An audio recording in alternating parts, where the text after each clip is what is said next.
So hello guys and welcome to the second round review of the UDL playoffs. Once again, lots of exciting, really exciting matchups and drama all the way and all the both brackets. So again, we will start with the championship bracket, and the first matchup we focus is the first seed versus the 12th seed, and the Quebec Ramparts against the Las Vegas Ice Dice. And what you can see here, and what you have probably all already seen, that the Ice Dice are onto their way to making history by knocking out the highest seed for the second round in a row. Uh, it was really another tight matchup. But what you can see here is that quite good goaltending stats. Before we go into details, just one general note for most of the matchups. You will see that this week compared to last week, a lot of not really impressive goaltending stats, and this is due to the high scoring week in the NHL. So two consecutive weeks, but very different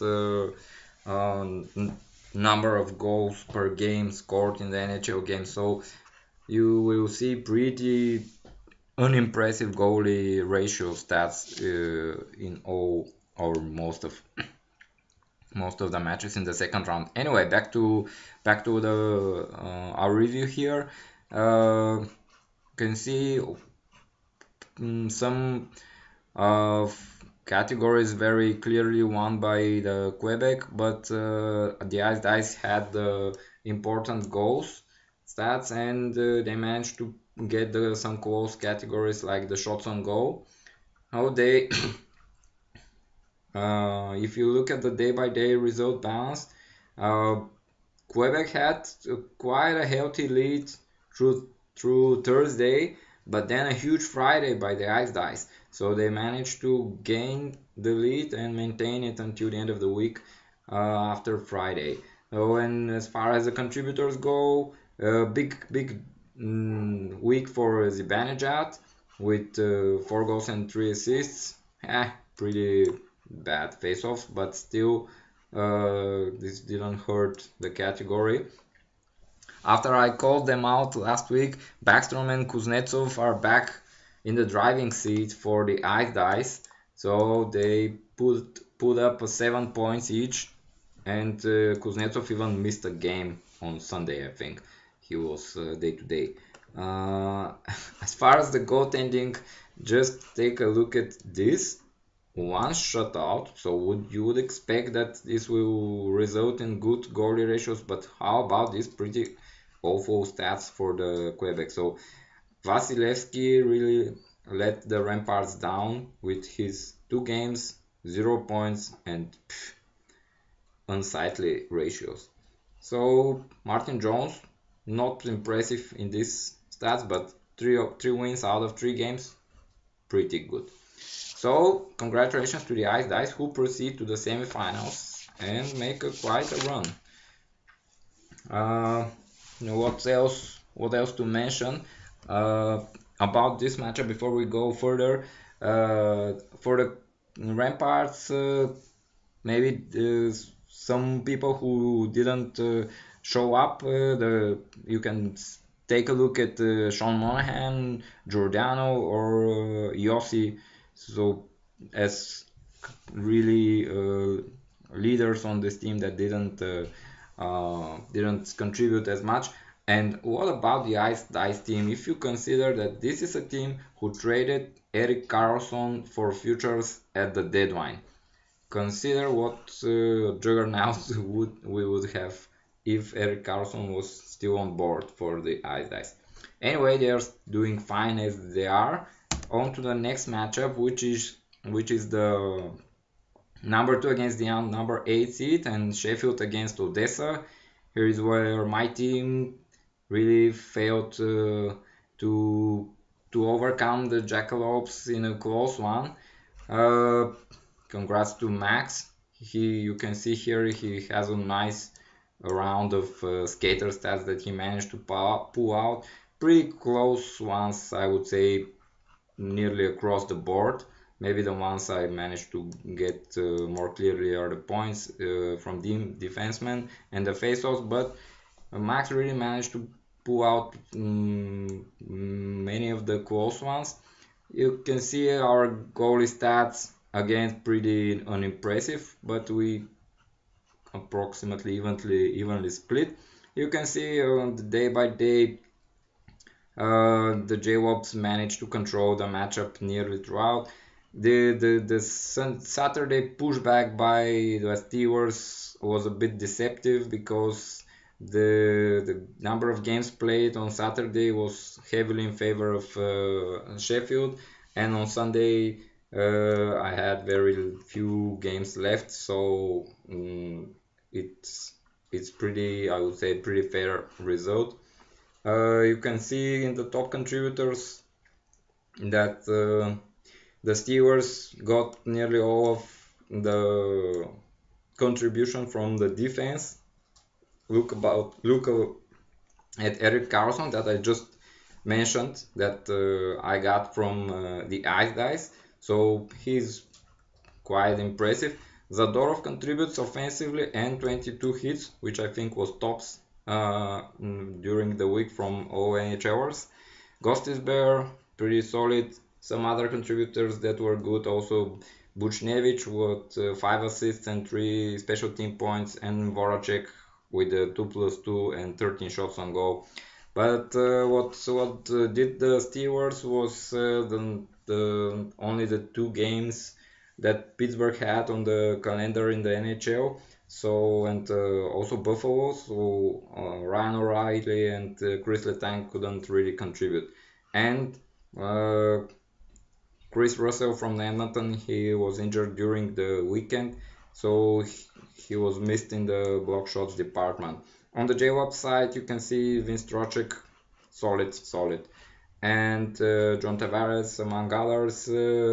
He had a number of forwards that contributed, and basically it was a battle of Steelers' strong D-core against very balanced J-Wops attack, not only led by Trocek and Tavares, but you can look at Nike with Pitlick, Goceniak, Turris, Connor, and Faxa all around the point per game. So really strong showing by the J-Wops, and they deservedly progress. About the goaltending stats, like I said, Grubauer actually pretty much carries the J-Wops through the playoffs, and Alex Ryan, who was a FA pickup on what I think Friday, yeah, might be Friday. He was the best, so I had 4 goalies that played 1 game each for the whole week, so pretty unimpressive and not a reliable way to win in the playoffs.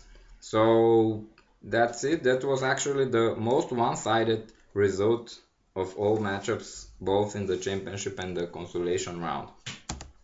On to the next one, another exciting matchup, and another game which the lower seed managed to steal, and this time it was the Kansas City Scouts who managed to pull out an 8-6 win over the Upper Canada Patriots.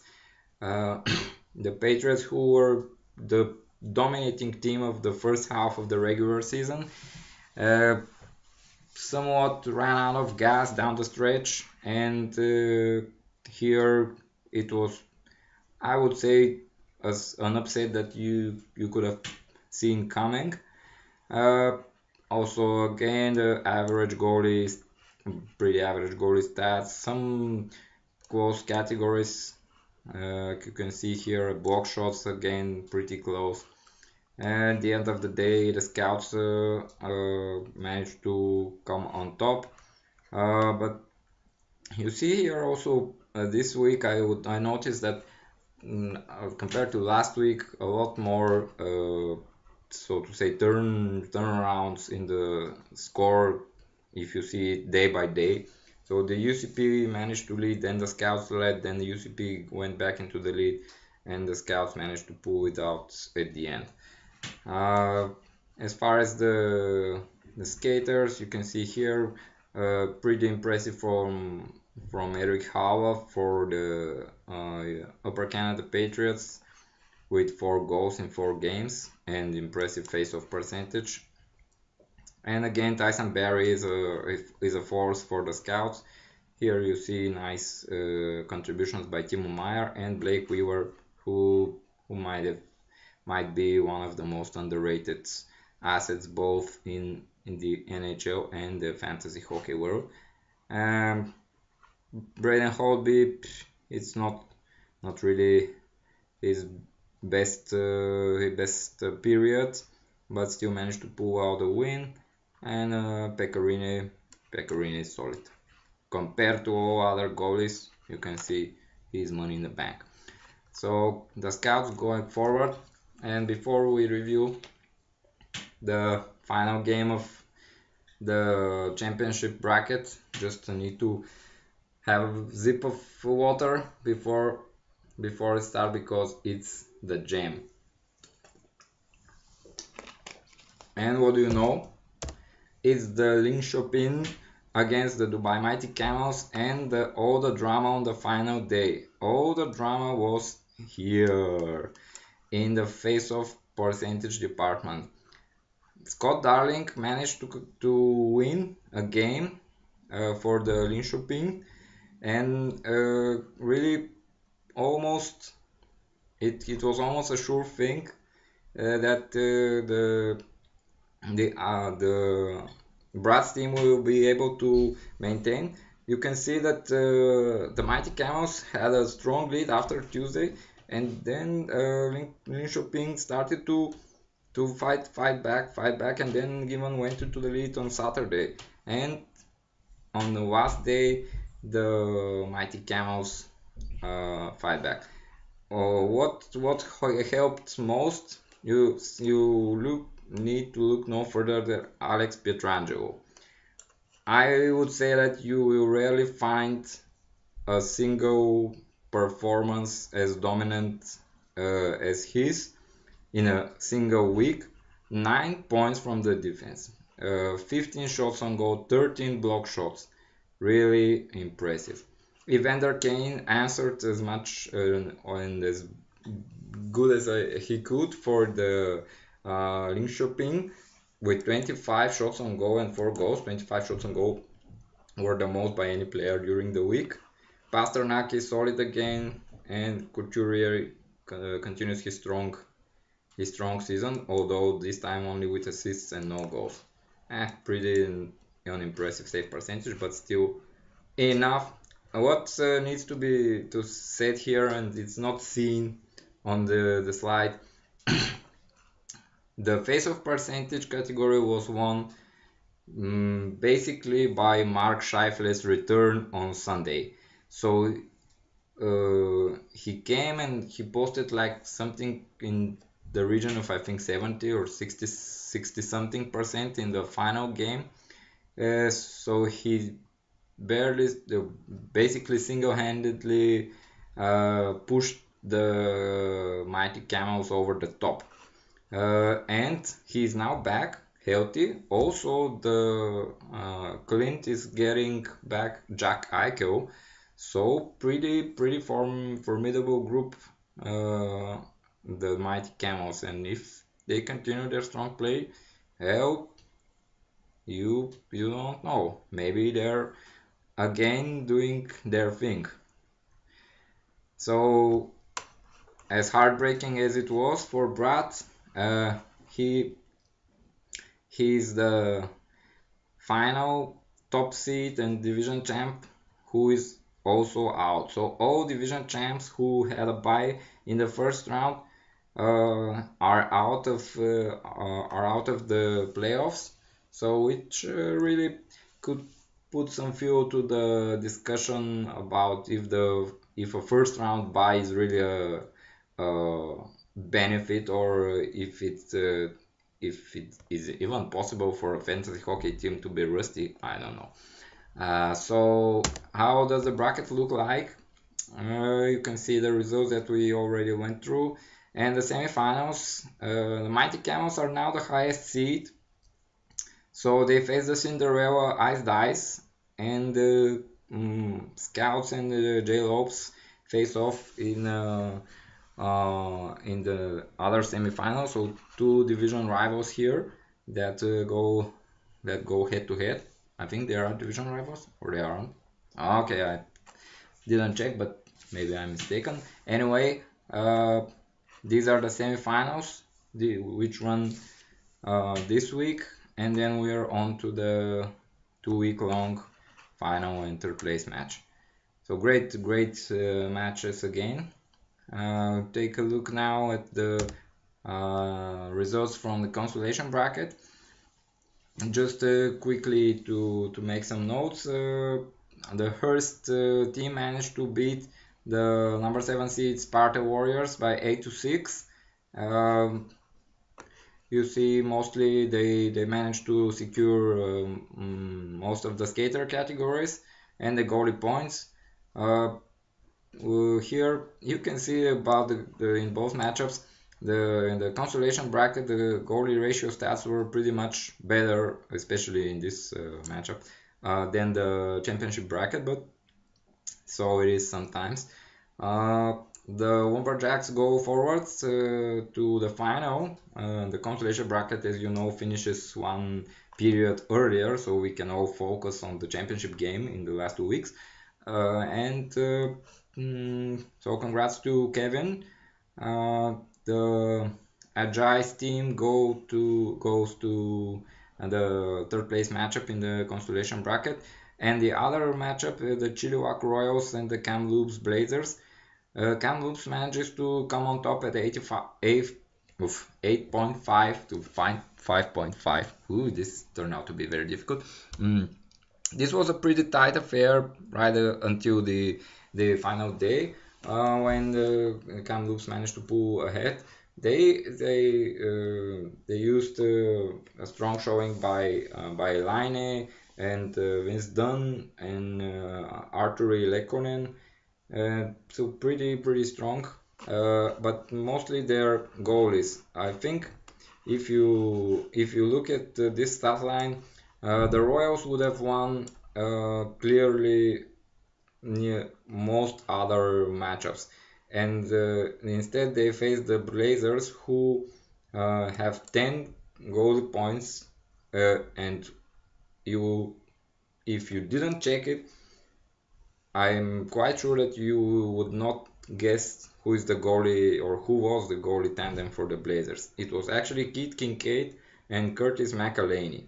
No, not your elite goalie tandem, but they did a marvelous job this week for the Blazers, so they go on to the final in the consolation bracket, which looks like this, and you can see what's in store for these teams in their final weeks. The third place matchup is the Royals and the Warriors, and the final and for the best lottery odds are facing off the Lumberjacks and the Blazers. something interesting to note here. This something I checked during the last few days. Neither Hearst nor Kamloops have their own first round pick in this year's draft, which means that they are carrying the mail for other teams, and these teams are the San Diego Gulls and the Quebec Ramparts. So if you take a second to consider the Ramparts and their manager Fab, a perennial contender and really the golden standard of the league, what a really excellent piece of asset management to trade picks and players and assets and end up with Kamloops first rounder. So they won the regular season, and they have now a very good chance to also have or land the top 3 pick in the prospect draft. So Really well done, Fab. And I think this pretty much wraps up the review. Uh, really great week by everyone involved again. Good luck to the ones still fighting, and thanks and bye bye.